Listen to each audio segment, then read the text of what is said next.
ಸ್ನೇಹಿತರೆ, ಇದು ಹಳೆಯ ದೇವಸ್ಥಾನ, ಚೋಳರ ಕಾಲದ್ದು. ಇದು ಬಂದು ನುಗ್ಗೇಹಳ್ಳಿಲಿದೆ. ಹಳೆಯ ದೇವಸ್ಥಾನ ಲಕ್ಷ್ಮೀ ನರಸಿಂಹಸ್ವಾಮಿ ಅಂತ. ಇದನ್ನ ದಯವಿಟ್ಟು ಈ ಕಡೆ ನುಗ್ಗೇಹಳ್ಳಿ ಕಡೆ ಬಂದರೆ ನೋಡಿ. ಇಷ್ಟೊಂದು ಹಳೆ ಚೋಳರ ಕಾಲದ ದೇವಸ್ಥಾನ ಇದು. ತುಂಬ ಚೆನ್ನಾಗಿದೆ. ಬಂದು ಒಂದ್ಸರಿ ಈ ಕಡೆ ಬಂದಾಗ ನೋಡ್ಕೊಂಡು ಹೋಗಿ. ಆ ಭಗವಂತನ ಲಕ್ಷ್ಮೀ ನರಸಿಂಹಸ್ವಾಮಿಯನ್ನು ದರ್ಶನ ಮಾಡಿ. ನಾವು ಬಂದಿದ್ವಿ, ಹೀಗೆ ನೋಡ್ತಾ ಇದ್ದೀವಿ. ನೀವು ಯಾವಾಗಾರ ಬಂದರೆ ಕೆಲವರು ದೋಷಗಳಿದ್ದಾಗ ಲಕ್ಷ್ಮೀ ನರಸಿಂಹಸ್ವಾಮಿ ಹಳೆಯ ದೇವಸ್ಥಾನ ನೋಡಬೇಕು ಅಂದರೆ ಇಲ್ಲೆಲ್ಲ ನೋಡಿ. ತುಂಬ ಚೆನ್ನಾಗಿದೆ.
ಕೈ ನಡುಗುತ್ತಾ?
ದೇವಸ್ಥಾನದ ಮನೆ ಕೊಡಲ್ಲ ಅಂತ ನನಗೂ ಕಟ್ಟೆ ಅಂತ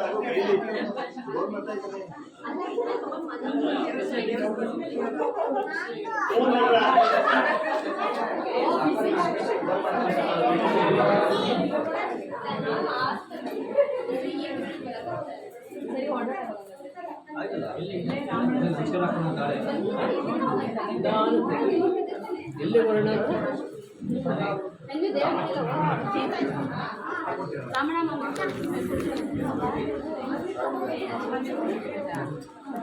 ನೋಡಿ ಯಾರ್ದಾಗಿರೋ ತೀರ್ಥ ಇಲ್ಲಿ